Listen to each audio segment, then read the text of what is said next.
Hello, God's people. Welcome back. Today is the 4th of June, 2020, and that makes it day 156 of our daily memory verse challenge. So today I memorized the book of Proverbs, chapter 2, verse 11. It says, "Discretion will protect you, and understanding will guard you." Okay? So, what does discretion means? So, this is my understanding. When you act or you behave or talk in such a way to avoid offense, okay? You are acting discreetly. And also when you preserve information that are confidential, you keep it private, that is acting discreetly. That is my understanding. Feel free to look up the definition and get a better clarity as to what that word means exactly. Now I'm going to give illustration. Sometimes the way we talk, we might have good motives, but the way we present certain issues will stir up trouble. Okay? So let's say in the family, you are the man in the house, and your wife is just talking out of control, doing things she shouldn't do. Shut up, you crazy woman! I say shut up your dirty mouth. No, that is not acting discreetly. What is that going to do? It's going to add kerosene it's going to add fuel to the fire that is already burning. It's not going to quench the matter. Okay, so you see people rioting now because they are upset about something, and then you come out to make a speech, or you go and say something that will even make it worse. That is not acting discreetly. So these are examples. So you can decide to channel it to your own life, okay, in your place of work, in school, at home, in church, out there on the streets. While you're driving, the way you behave can either make things worse or it could calm it down. So when you are discreet, when you use wisdom and act in such a way or talk in such a way with the motive to avoid conflict, to avoid trouble. In some cases, there are things that no matter what you do, conflict will come, but just as long as you have that motive in your mind that you want peace, okay, that's acting discreetly. So the other side of it is the information you share. Is not everything that has to be said. It's not everything that you have to relate to people. There are things that should be kept private, especially things that has to do with you, even things that have to do with other people. For some of us, we say everything.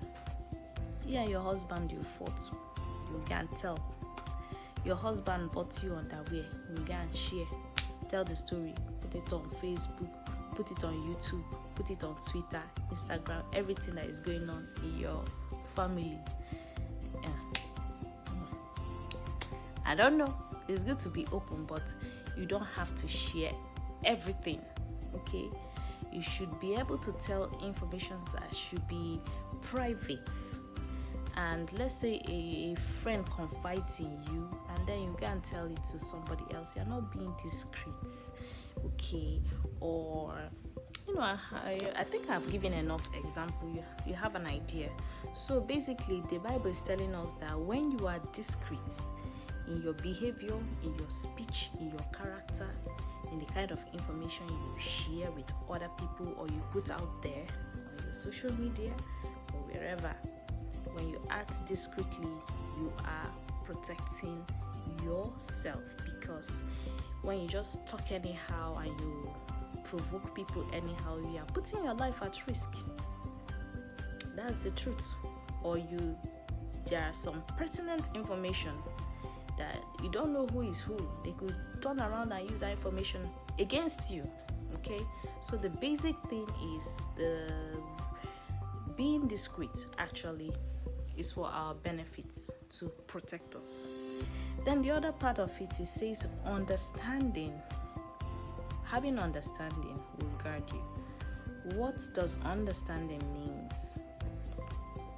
I don't know, but this is my take on what understanding means. So there's a lot of information out there.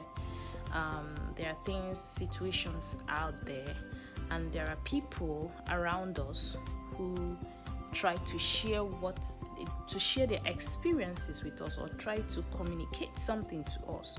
So the way you interpret this information, that's my own explanation of what understanding means. So I'm trying not to use the word understand to describe understanding, okay? So basically, not your 2-year-old, let's say your husband, for example, is trying to tell you, you know what, we need to save up money to build a house, okay? So you might, on the way you understand it or the way you interpret the information is, I don't want to give you the money you are asking me for.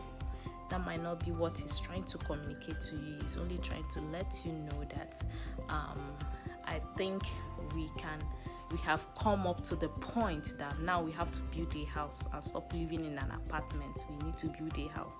That's just in his mind what he's trying to put across to you. But you'll be like, he's telling me we need to build a house. We need to save money and build a house just because I asked him to give me money to buy gele or to buy a fine dress, to buy a dress, because I requested money for me to buy a dress. Now he remembers we have to build house. So that's your own understanding.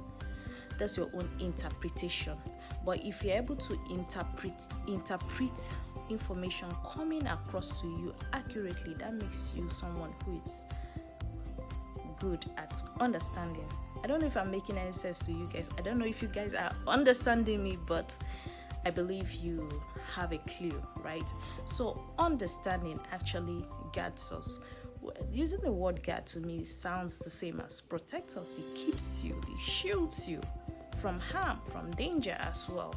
Okay, because if you misunderstand, if you don't gather the right interpretation from something being passed across to you, some unpleasant results may come out of that.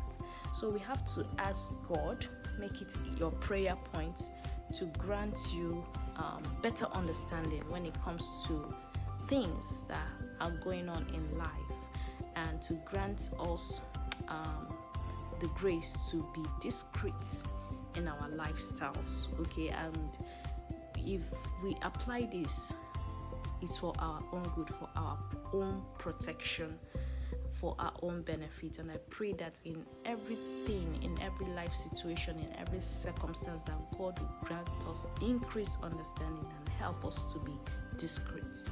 So this is what I have to share today. What do you have to share? I want to hear from you. I want to get something also from you as well, okay? So just make sure you are reading your Bible and you are doing what it says. And I challenge you to memorize at least one verse every day of your life. And I hope to see you on day 157. Have a good night. Bye.